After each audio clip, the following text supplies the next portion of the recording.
Bueno, ostirala izateko berriz, txapa pixka bat, barkamena eskatzen dutut, beti bezala. Saiatuko naiz gauzak ahalik eta argien ikusten.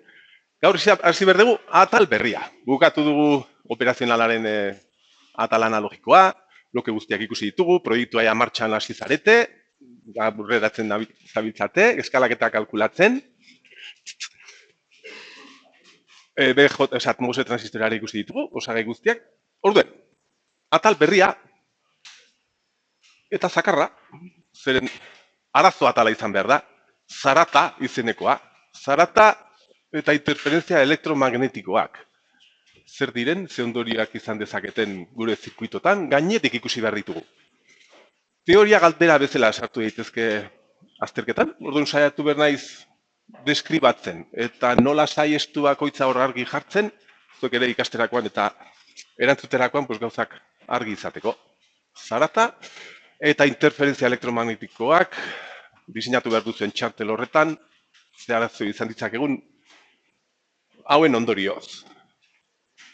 Gero, ezaugarri berri ezberdin bat izan behar dutenez, batez ere interferentzia horiek, ikusi behar dugu modu bat baliogabetzeko. Saiatu behar interferentzia horien eragina nolabait baliogabetzen, eta ikusi ditzagun nola egin dezakegun hori. Filtro atal honetan. Ez dakit nola inoa elegatuko nahi zen, gehiagik izango daudena, baina bidea hori izango zen. Atal zakarra, eta zakartasun hori nola saiestu, filtroak ikusiko ditugu. Orden, atal, seigarrena. Zarata eta ebi. Electromagnetic interference. Electromagnetic interference. Interferentzia elektromagnetikoak. Eta hasi behar dugu lehendabizikoarekin, zaratarekin. Zarata, soinua, zer da hau? Zergatik esaten zaio hau? Zer da? Pues adibide simplenarekin. Igual, itxiko dugu ataria, ez pasetu axola. Adibide simplenarekin ikusi behar dugu. Erresistentzia baten eskema jarri behar dut, erdieroarekin eginda, adibidez, horrelaxeko luzerarekin, horrelaxeko zabalerarekin, erresistentzia bat. Eta honi ez badigu zer egiten, eta neurtzen badegu tensioa multimetroarekin edo oszilloskopian hemen, 0 voltio eman behar dizkigu, bai, neurtu dezagun, hemen mutur bat, sonda bat, hemen bestea, eta hemen 0 izan beharko nuke, oszilloskopian 0. Baina, argazkitxo batekin behar diot hemen barruan gertatzen denari. Hau giro temperaturan dago, hau material bat da, erdieroale da, loturak ditugu, baina temperaturaren ondorioz ikusi duzu elektroi batzuk bihurriak direla, eta elektroi batzuk hor daude libre mugitzen. Adibidez, hau, ez dakizen bat, milioi elektroi mugitzen hor. Eta horrentxe, egin behar dut argazki bat, argazki potente batekin ikusten dituela elektroiak, da tak, gelditu behar dut. Eta momentu horretan, kasualitatez, horiek alea teorioak direnez, alde honetan elektroi gehiago daude, momentutxo horretan. Hemen elektroi gehiago, orduen karga distribuzio horren ondorioz, hemen tensio bat sortu behar zaigu. Txikia, horien ondorioz, baina hemen tensio bat izan behar dugu, momentutxo horretan hemen elektroi gehiago daudelako, hemen baino. Berandu xoago egiten badugu beste argazki bat, orain, igual alderantzi. Hemen gehiago, hemen baino. Orduen, karga distribuzio horren ondorioz, tensio bat, polarizazio inbersekoa, baina hortxe izan behar dugu.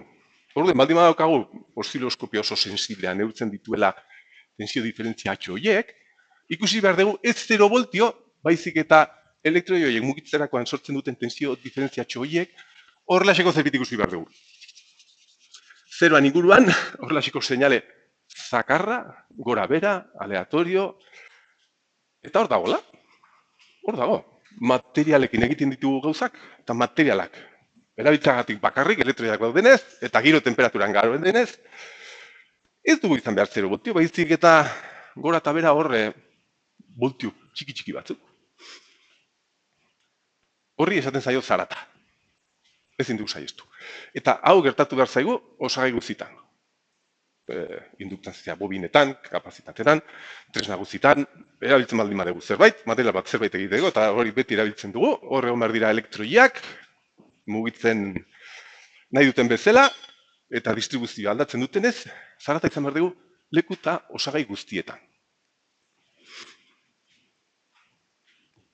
Hau aztertzeko, eta honen eragina pixkatxo bat ulertzen bateko, banandu dezagun, erresistentzia ideala eta zarata horrek eragiten duen tensio diferentziatxo hori, eredu honetan.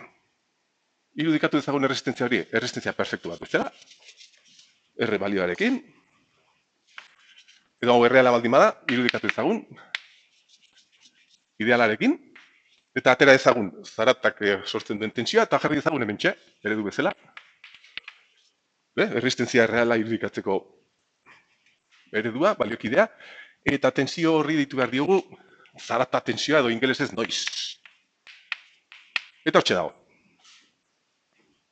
Eta zer eragina izan dezaken? Pues bueno, pixkatxo bat ulertzeko, suposatu dezagun, badaukagula, operazionalarekin gure amplifikadore bloke bat, gure betikoa, ia. Amplifikadore positiboa, ez da, uste dut, bai, hau lurrera. Hemen sarrerako tensio bat VI amplifikatzea nahi dugu, R bat hemen, R2 hemen, hemen irtera VO. R bat, R2, amplifikadore inbertsua izango zen hau, balio negatiboa.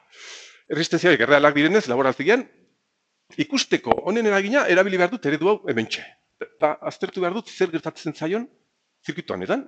Orduan, sartu behar dut erresistentzia erreal honen bere baliokide eredu hau, hau utzi behar dut perfektua, eta bere hor sartzen zaion zarata, horrela jarri behar dut, V noiz, erresistentzia batena, eta bestearen ere bai, hau utzi behar dut perfektua, eta berak sortzen duena hemen.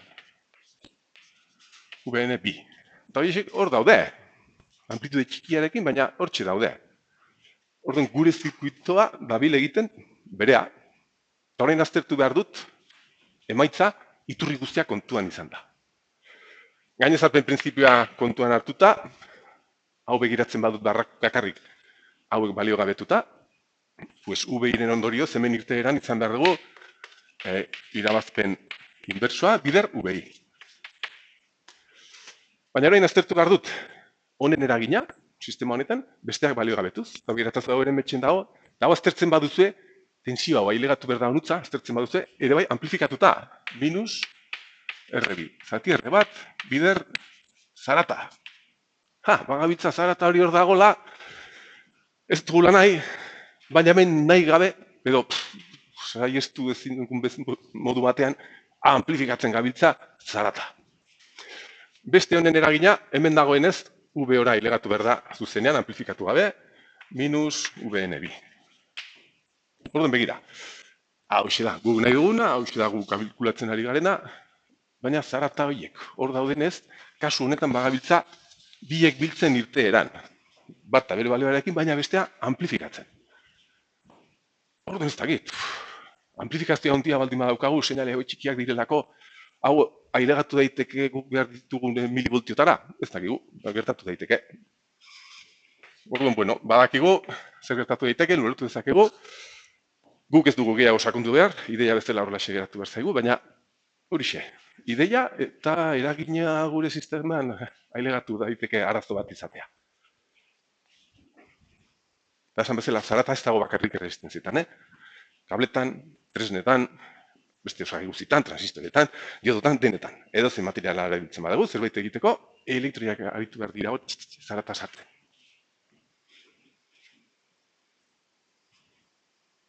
Listo, eta horra esetxe bat dugu. Galdetzen badegu teoria bezala, deskribatu zarata zer den, adibideo jarrita, eta zergatia, nahikoa izan ziteken. Bale? Arazoak. Bigarren arazoa. Ezabatu behar dute, onutzaino bintzat.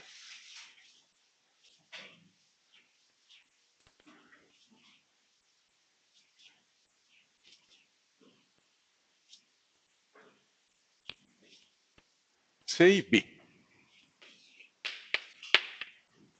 Interferentzia, gero jarriko dut izena, entxe dokazue.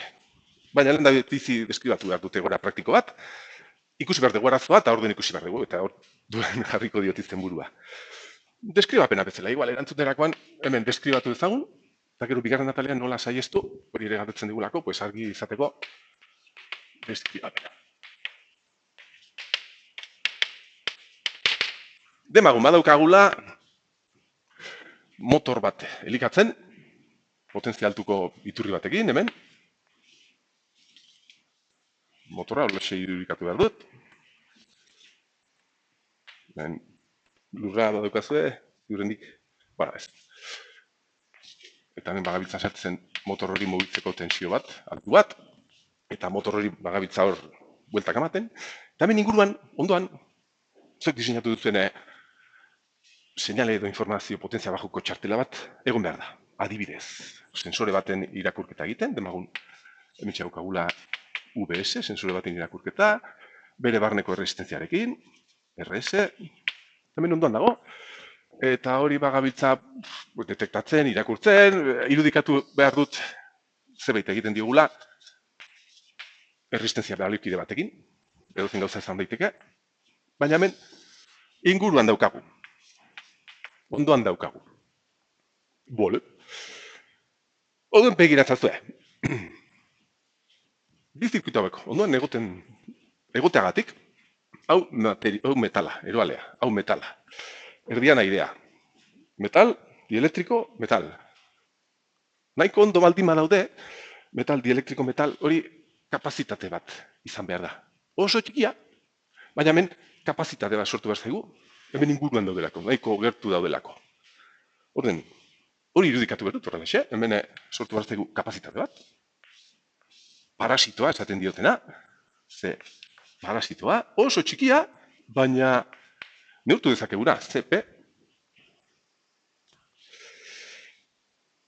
Bale, eta orduen, zirkuito badabil bere tensioekin lanean, tensio bajutan, beste badabil bere tensio eta intensitate altuekin lanean, eta bi erdi eroale hauen artean, tensio diferentzia bat dago. Daukazue horregarretan. Hau poliki-poliki aldatzen, eta hau motorri mugitzeko, pues asko ze azkarrago aldatzen. Eta orduen, tensio diferentzia hori, osea, ezberdina denez, hau motel mugitzen, hau oso azkar mugitzen, tensio diferentzia, tensio aldaketa dago, badago tensio horren aldaketa, ez da txikia. Baldin badak, ez dakiz errevoluzioetan mugitzen, hau poliki mugitzen, tensio hori aldatzen baldin badago, eta gainera tensio altuekin, kapazitate hau baldin badaukagu, ez dela zero, intensitate bat sortu behar digu hemen.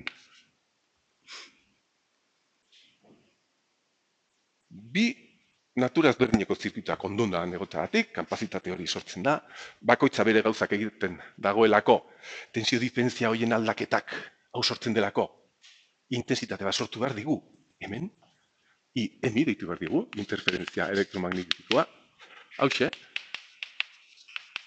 kondensadorearen erantzuna, tensio diferentziak sortzen dute intensitate bat, eta honutza sartu behar zaigu.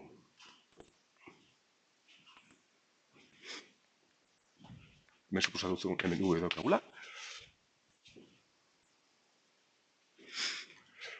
Hauen balioak, esan bezala txikiak, baina ez zero, piko faradio ingurukoak edo txikiagoak. Baina hor daude.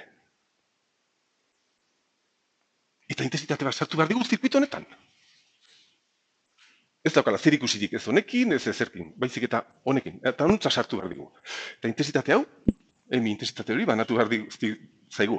Bi erresistentzia hauetan, simplifikazio hauetan, eta benin bi simplifikazio hauetan, banatu behar zaigu bi erresistentzia hauetan, eta irteeran, honen eragina, izan behar da, intensitate zatitzaile honen erantzuna. Eta hau izan behar da, IMI hori, sartzen zaigun intensitate hori, bider erresistentzia hau, tensio zatitzaileetan alteratzen da. Bider hau, zati batura, intensitateetan da, bider hau, zati batura.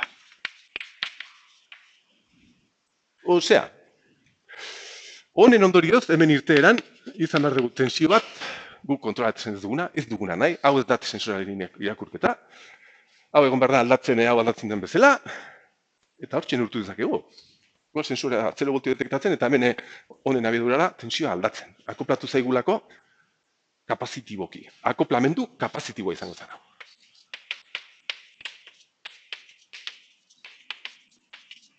Kapazitiboa.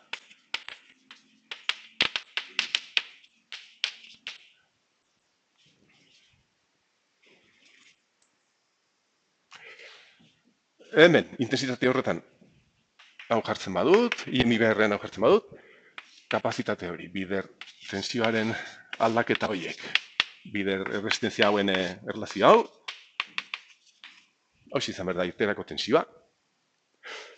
Orduen ikusten duzue, arazo gehienak izan behar ditugu aldaketa hauek, zirkuito honen aldaketa horiek, azkarrak bidenean. Hemen, ojo kuidau, ojo kuidau, aldaketa horiek derivatu hori altua denean. Hau poliki aldatzen bada, hau txiki hau izan behar da, baina aldaketa horiek azkarrak baldin badira, akoplamendu gehiago izan behar dugu. Akoplamendu kapazitiboa. Bi naturaz berniko zirkuito horiek ondoan egoteagatik kapazitate bat sortzen da, eta tensio diferentzia horien aldaketak intensitate bat sortu behar du. Bigarren problema. Nola saiestu? Atal bakoitzaren, bigarren atala, nola saiestu? Nola saiestu ezakegu, nola bait?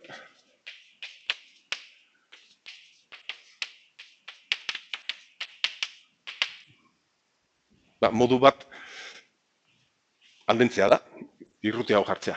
Baina ezin badugu, egin genezakena da, berriz marraztuko dut.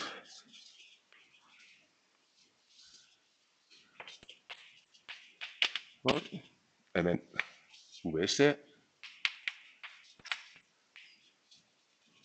RS, RO,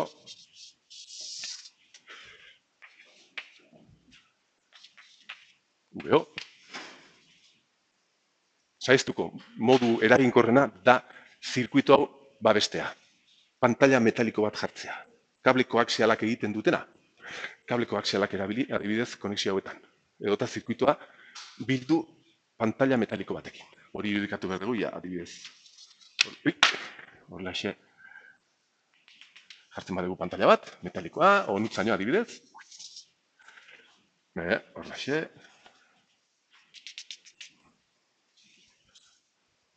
Pantalla metaliko bat jartzen baldin badugu. Pantalla metaliko bat.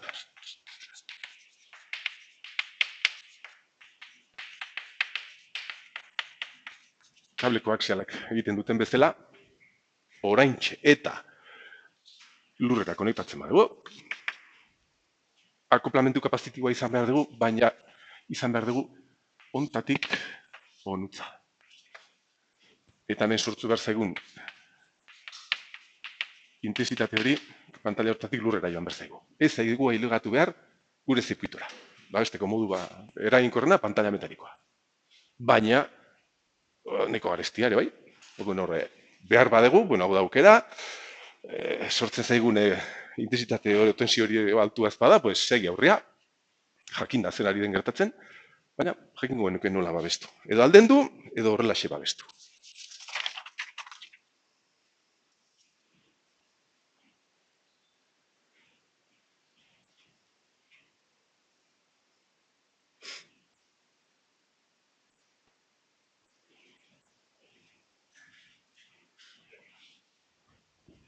Seiru, beste gora bat. Seiru, beste interferentzia mota bat. Izena hartu baina egora jarri behar dut. Berriz, gure potentzia altuko zirkuitoa hemen ondoan. Motor.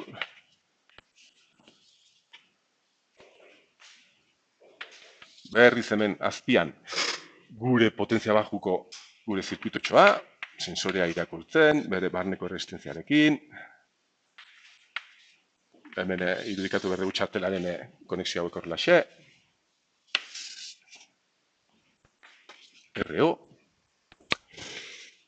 Honek berea egiten, honek berea egiten, tensio alternu altu batekin elikatzen motor hori, intensitate altuekin, bene intensitate altuak izan behar digu, motor potente hori elikatzeko eta mugitzeko, intensitateak zirkuito batean, intensitate horiek zirkuito honetan, eremu magnetiko bat sortu behar dute. Intensitate bat. Hemen, intensitate alterno batzuk hemen, sortu behar dute hor, fluxu ez da, eremu magnetiko bat. Bakizu zirkuitu guztiak, senel alternoa jasatzen baldin badiogu, iman txiki batean sortzen direla, orduen eremu magnetiko bat hemen sortu behar da, eta irudikatu behar dut horrela adibidez. Eta ilegatu behar da honutzen, noski ondoan dagoenez. Bene, horrela B. Intensitate daukagulako hemen. Altua gainera. Bene, eremu magnetiko potente bat daukagu hor. Eta eremu hori elegatzen da honutza. Eta pasatzen zaio hemen erditik. Eremu elektriko hori pasatzen zaio honi, elegatzen zaio zirkuito horri. Eta neurtzen badegu, eremu magnetiko horrek eragina, hemen azalera guzti honetan, neurtu dezakegu fluxu magnetikoa zirkuito honetan. Fluxu magnetikoa, ailegatzen dena. Zirkuito honetara, da, azalera guzti horren integrala, eremu magnetiko horrena. Eta gainera hau alternoa denez, hori eremu magnetiko hori hor aldatzen dago, hori zarkatzen, eta fluxu magnetiko hori izan behar dugu hor. Gauza da, hau alternoa baldin bada. Eta hori ere, aldatzen bada denborarekin, fluxu magnetiko hori denborarekin aldatzen bada, fluxu magnetiko horren aldaketa zirkuito batean, sortu behar digu tensio bat zirkuito horretan. Eremu magnetiko hori, azalera hortik pasatzen, aldatzen bada, elektromagnetismoa dago. Hoi, aldatzen bada, tensio bat sortu behar zaigu hemen. Adibidez, hori irudikatzeko, jarri dezakegu honen eragina horrela xe. Izan behar dugu, honen ondorioz, gure seinale zirkuitoa, eta irudikatzen badegu, tensio interferentzia horrena, horrela xe jarri dezakegu. VMI, serien hauekin adibidez, eta hoxe izango zen eredua irudikatzeko arazo hau. Zergatik, zirkuitoa dagolako honen ondoan, eta baldatzen dagolako. Tensio hori izan behar dugu. Hor, ez dela izan behar sensorearena, guk nahi ez dugun balioarekin.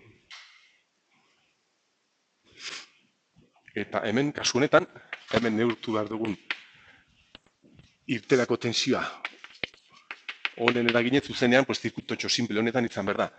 VMI hori, eta kasu honetan, tensio zatitzaile honen balioarekin honutzaile gatu behar da. Tensio zatitzaile horrek eragiten diona. Baina, haile gatu behar da, honutzaile gara. Hemen txegatzen genuen, hemen txegatzen daukagu, horren ondoan dagolako. Eta honek intensitate altuak erabiltzen ditulako, eta aldatzen daudelako. Orduan hemen, ojo kuidau. Intensitate hau, altua baldin bada, baina konstantea baldin bada, arazorik ez. Ojo kuidau, aldaketekin. Aldaketa azkar hauekin. Hemen bezala. Aldatzen baldin badago, okerrago. Hau adere, aldatzen baldin badago, okerrago. Azkarrago aldatzen badira, okerrago. Egora hori izango zen.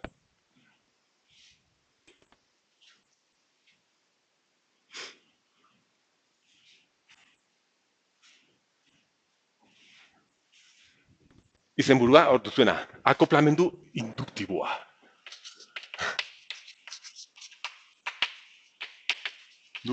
Induktiboa.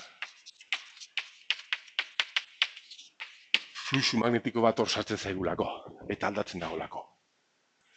Nola saiztu?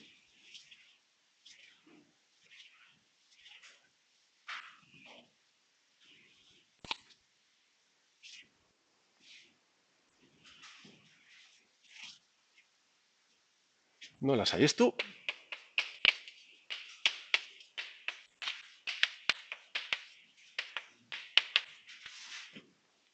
Aurreko kasuan modu batera, pantalla metaliko horrekin.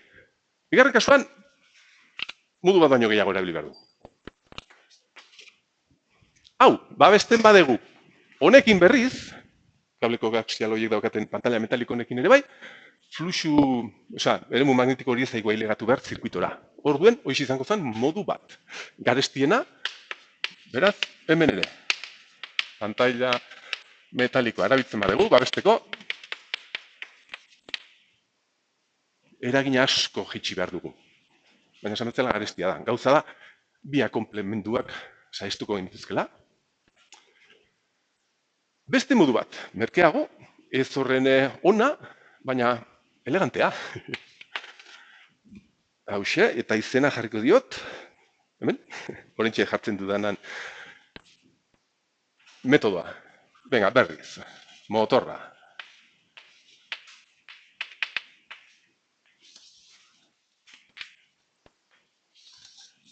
Bere eremu magnetikoarekin, eta hemen gure sensorea.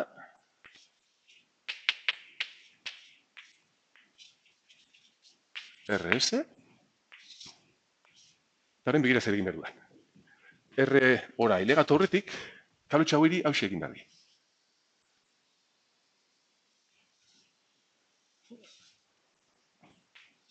Xiri bueltatan horlaxe. RO. Hau da. Izena, txirik ordatu, enakin, txirik ordatu. Erdi eroaleiek txirik ordatu behar ditugu. Eroaleak, txirik ordatu. Hau, iztegian begiratu. Edo pizkurtu edo horrela bueltaka eba. Zen horrela, onutza ilegatzen dene eremu magnetikoa. B. Eta onutza ilegatzen dena, B, txikiagoak dira. Azalera txikiagoa denez, orduen hau ere txikiagoa. Fluxua txikiago izan behar da. Azalera txikiagoa egiten gabiltza. Azalera txikiagoa murriztu.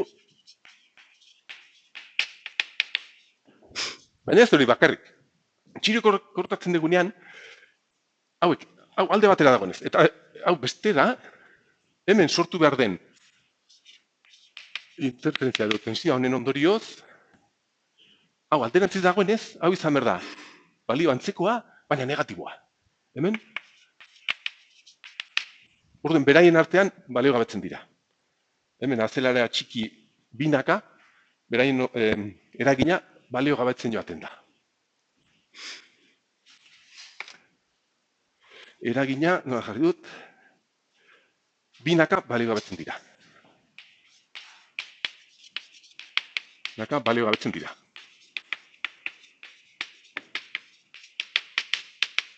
Zen dira.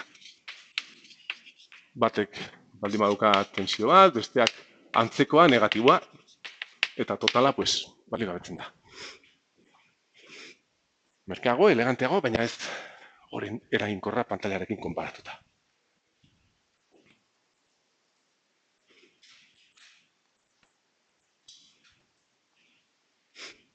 Eta hirugarren metodo bat, hau saiesteko, aurten. Edo pantaila, edo txiri bueltatu, txiri kordatu, edo, hauxe, egoera hauetan, arazoak ez izateko, nik kontrol begiztan ariketan erabili nuen sensorea, abiadura sensorea, intensitate sensorekoa zen. Hirugarren modua izan behar da, intensitate sensoreak erabiltzea, tensio sensoreak beharrean. Zergatik horrelaxe. Intensitate sensoreak. Erabili hau beharrean. Zergatik? Honengatik. Hemen daukagu sensorearen irteera, bere, jarri dezagun hemen RS, serien, hemen izan behar dugu RO, txarroen ez marraztu horrendik, hemen RO, hemen VO, eta baldin badagoz motor horren zirkuitaren ondoan, sortu behar zaigu, balio ontako tensio interferentzia bat, hemen, horrela irudikatu behar dut, hor dagoela, baina hori sensorea intensitatekoa. Interferentzia tensiokoa. Kalkulatazio zirkuitoetan VO. Zenbat da VO, naiz eta hau hemen egon. Hau, serien daudenez, intensitate guzti hori, IS, IS, IS, irteera, IS bider RO. Ez dago, interferentziak eragin den tensio horren eraginik hemen. Honek eragingo du hemengo tensioa areagotzea, baina bueno, honek onartuko du, eta ez da. Horregatik erabiltzen dira intensitate sensoreak. Eta badaude industrian, estandar batzuk, industrian estandar bat, estandar industriala, dela adibidean erabili nuen sensorearen antzekoa, berdina. Dela, erabiltzea sensoreak, erabiltzen dutela 4-20 miliamper protokoloa. 4-20 miliamper protokoloa. Ideia da diseinatzea sensoreak 0 kilometro orduko 4 miliamper ematen zaik sensorearek. 200 kilometro orduko 20 miliamper gobertzen baduze. Edo zen beste sensore, 0 gradotan 4 miliamper, 1 gradotan 20 miliamper. Gauza da, erabiltzea neurtzeko parametro fisikoa, parametroa azaki zein, 0 denean 4 miliamper eman, IS miliamperetan, eta maksimoa 20. 20. Eta horrela xe neurtzea. Parametro maksimo batera, eta hau estandarra, bezala erabiltzen da.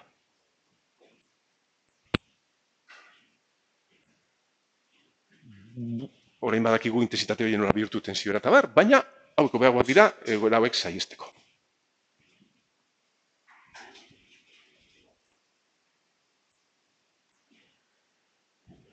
Hemen, UVMI ez da elegatzen, dena jartzeko. Orduan adibide horretan erabili genuen sensoretxo hau estandar hau jarraitzen du. Beste abantaila bat sensora hauena, jak hemen deskribatu dizuetan, da hause. Abiaduraren adibidean. Kotxea geldirik dagoenean, 4 miliamper. Ez dakit zer resistentzia erabili genuen hau bihurtzeko tensiora. Demagune, erabiltzen dugula 500 ohmioko resistentzia bat, hemen, bihurtzeko hau tensiora. Ez dakit abiadura, geunden neurtzen, ez ba? Abiadura, erderaz, eta ematen zigun 2 voltio, emango zigun 500 ohmio horiekin, eta hemen 10. Pues 10 arte, erantzuna hau izango zen, maksimo hortara, tensiora bihurtzen badugu, 0 kilometro orduko 2 voltio.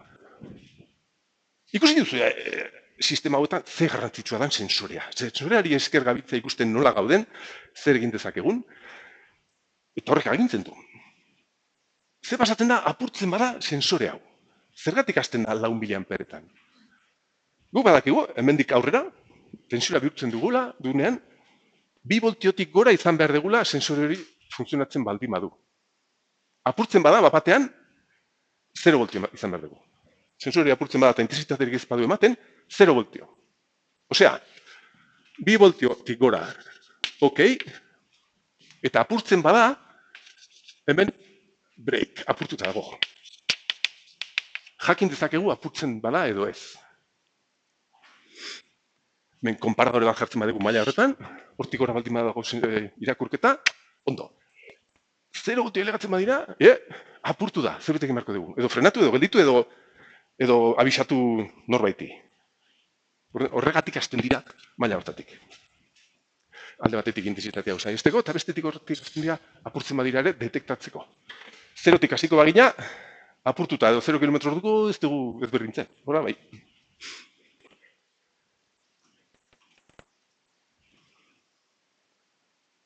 Bale, orduen hau saihesteko 3 modu. Hau galdetu dezakegu. Nola saiestu dezakegu edo deskribatu?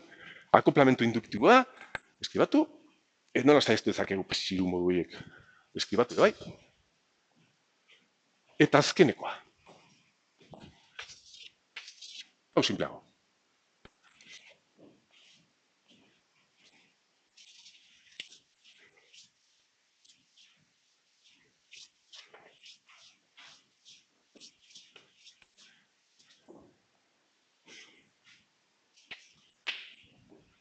Zela. Interferentziak zirkuito batetik bestera uhin elektromagnetikoak elebatzen direlako. Interferentzia irradiatua.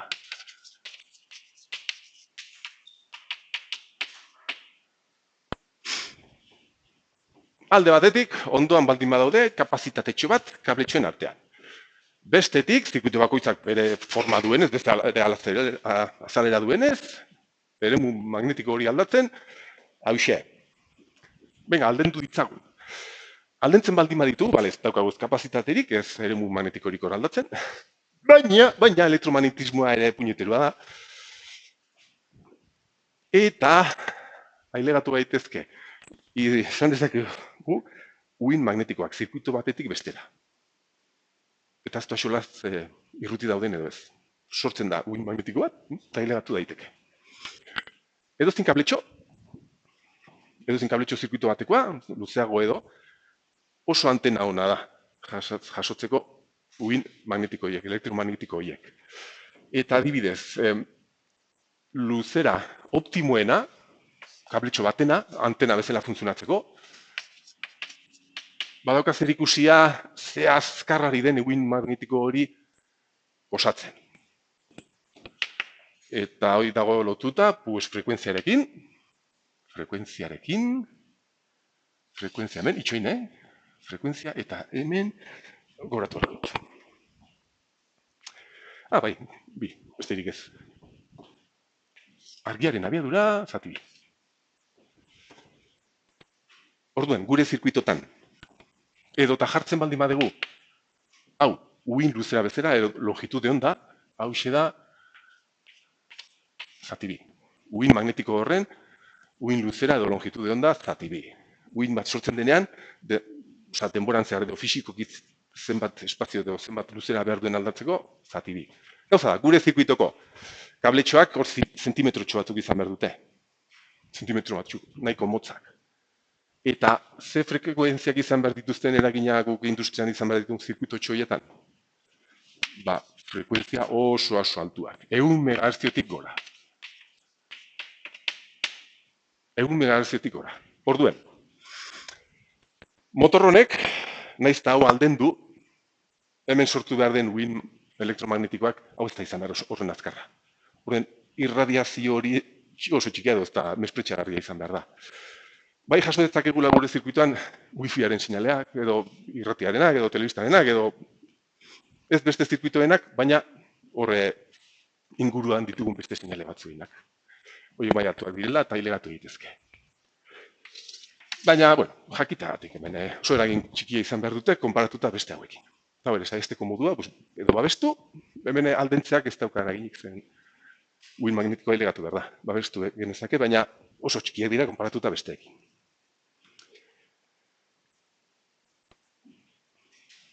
Orduan, dena batera ondorio bezala jartzeko, ondorioak, ia. Ondorioak biltzeko.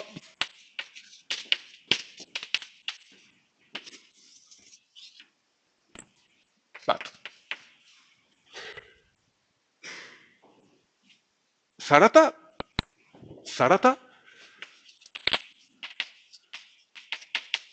hor dago, elektroiak hor daude, elektroiak ezin diogu esan geldirik egoteko, zero absolutura jarri beharko genuke gure giro temperatura. Zarata ezin da saiestu, zaratarekin bizi beharko dugu, ezin da saiestu. Ezin saiestu. Hor dago, beraz gure lan tensio mailak izan beharko dira, horiek ematen dutzen mikro edo piko volti baino altuagoak. Industrian ez da arazo hondirik. Telekomunikazioetan igual sinale bajuekin dabiltzatenean eta hor gehiago. Baina ezin da saiestu, hor dago. Bigarren ondorio orokorra, ikusi duzue kasu guztietan, interferentzia gehiago ditugula, aldaketak oso azkarra direnean. Bai tensioaren aldaketak, lehendabizikoan, bai intensitatearen aldaketak, bai irradiatuan ere, guztitan, frekuentzia altutan, interferentzia gehiago izan behar dugu. Hori bai. Bai, esan dizuan bezala, bai kapazitiboan, bai induktiboan, eta bai irradiatuetan. Hirutan, frekuentzia altuetan izan behar ditugu interferentziak.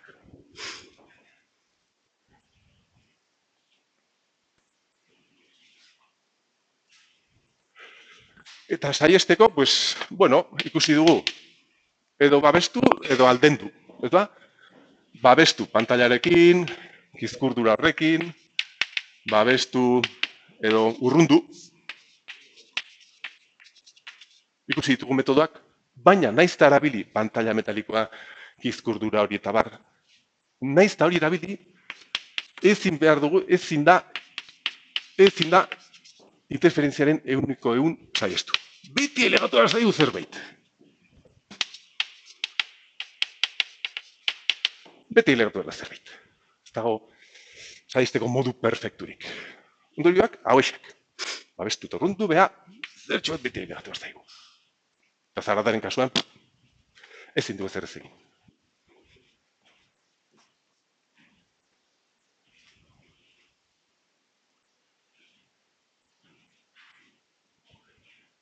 Baina, bueno, egin dezagun zerbait. Egin dezagun zerbait. Ikusi ditugu metodoak, baina beste zerbait ere egin behar dugu. Naiz eta babestu urrundu eta ailegatzen baldin bazaigu gure zirkuitora interferentziaren bat, seinalearekin, saiatu daitezen balio gabetzen, nola bait. Saiatu daitezen. Ja, orden, bidea horixe, arazo pila bat, eta ikusi dezagun zer egin ditzakegu. Bai.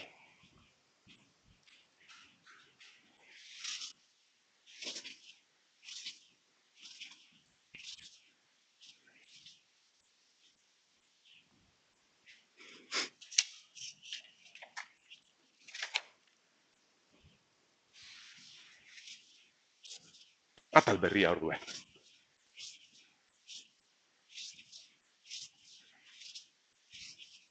Orain ikusi dugun arazko honekin zer ikusia duena. Atala, zazpigarra. Filtroak edo iragazkiak, filtroak jarri dut. Baina, bueno, hasi gaitezen pixkatxo bat gauzak ulertzen edo berri zebiltzen. Zer esan dugu, adar? Esan dugu, interferentzia horiek nabarmenagoak direla frekuentzia altutan, oso azkarrak direnean.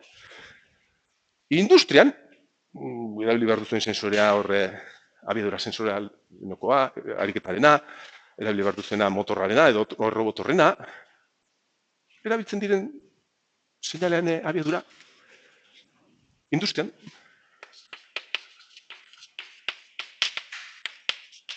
erabiltzen ditugun seinaleak edo, bai, seinaleak, ez dira horren azkarrak. Motelak esan dezakegu direla. Motelak. Temperatura ikustazu ez, geti aldatzen den, abiaduraren aldaketa, nahiko motelak dira konparatuta 100 megahertzio ekin edo, ez da gizema kilohertzio edo, motelak esan ditzakegu direla. Osak, motelak esan nahi du abiadura, velozida, jarriko dut, motelak. Horrentxe ikusi dugu, interferentzia horiek elegatzen zaizkigu, beraiek azkarrak direnean orduen elegatu zaizkigu. Motelak baldin badira gutxiago. Beraz, interferentziak, beraiek hauekin konparatuta, guk erabili behar ditugun arekin konparatuta, azkarrak esan dezakegu direla, azkarragoak aldatzen dira. Konzeptu bezala, ulertzen da, seinale bat azkar aldatzen, edo motelago aldatzen, bale, azkarrak, beroz, abiadura, hauek, altua. Eta, bueno, guztiak sartzeko batera, zarata ere sartu behar dut, nahiz eta guk hau saiztu behar dugun, baina zarata ere hemen jartzen badut, hemen, aldaketak, azkarrak eta motelak, bi motatakoak. Denetatik, hauek oso zakarrak. Azkarrak, motelak ere bai, elektroioiek horre elkatzen direnean nahi duten egiten dute, eta aldaketa azkarrak eta motelak dira. Osea, azkarrak eta motelak ere bai. Eta, esan bezala, ia, zer gabitza esaten hemen, abiadura, seinale baten, abiadura, liburuz. Hemen jartzen baldin badizuet, seinale hau, denboran aldatzen, tensio bat, VS bat, sensore baten seinale bat, eta dakit horrela aldatzen. Eta hemen beste bat,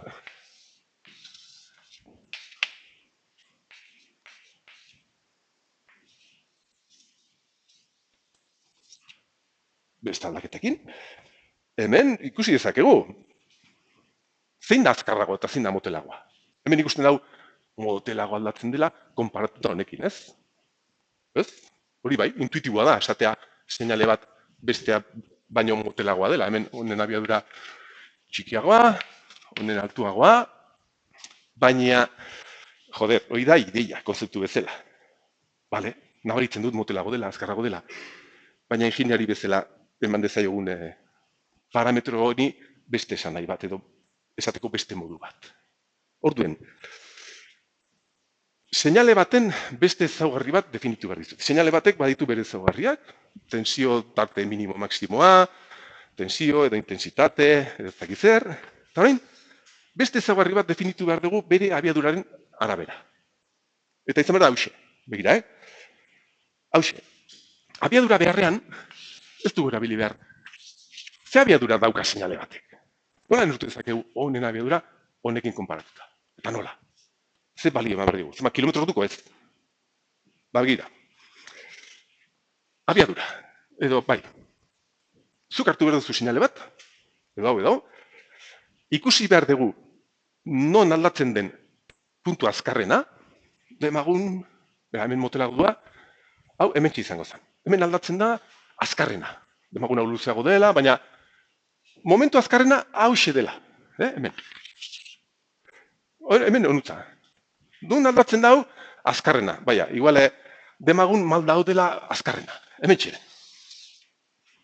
Osea, aztertu behar ditugu, ikusi behar dugu ze puntutan aldatzen den azkarrena, oso garrantzitsua da hori, adibidez hau hemen. Gero ez da aldatzen egin beste. Eta hau, hemen. Vale. Eta orain, hartu behar dugu seinale alterno bat, seno bat, eta aldaketa horri jarraitzen dion senoaren frekuentzia hartu behar dugu abiadura zenbaki bezala. Adibidez. Ze seno, ze seinale alterno jarraitzen dio honi. Gutxi gora bera, Pues, hauxe izango zen, Hauxe. Adibidez ez? Eta hemen, zein izango zen? Pues, hauxe. Honek jarraitzen dio aldaketa azkarrenera. Eta seno horren frekuentziari esan behar diogu seinale horren abiadura maksimoa. Seno honen frekuentzia aldaketa azkarrenari jarraitzen dion senoaren frekuentzia esan behar diogu seinale honen bere aldaketa edo frekuentzia maksimoa. Ezaugarri bezala. Honena izango zen, eta zenbaki bat izan behar da, bakarra.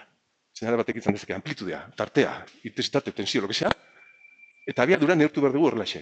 Erziotan, zeren da aldaketa azkarren horri jarraitzen dion senoaren frekuentzia.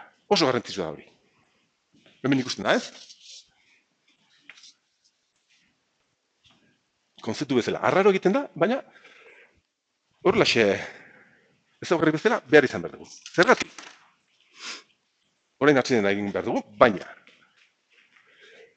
oraintxe irudikatu behar ditugu seinaleak, oraintxe hemen izan ditugunak, 10 segundo eta atsedena, Parametro berria jarri diogunez gure seinaleari, irudikatu behar dugu bere ardatz horretan, abiaduraren ardatzan. Seinaleen abiaduraren ardatzan. Frekuentzia bezala, erziotan, esan dugu, neurtu behar ditugula. Urden hemen. Zerotik hasita, ardatza hau ez dakitzen, bale? Eta esan dugu, seinale industrialak abiadura bajua daukatela. Horrek esan nahi du, jarraitzen dien senoen frekuentzia, motelak baldin badira, hemen egon behar dira. Adibidez, honena, hemen txe. Eta honena altuago dela, hemen. Altuago da, baina bajuak biak.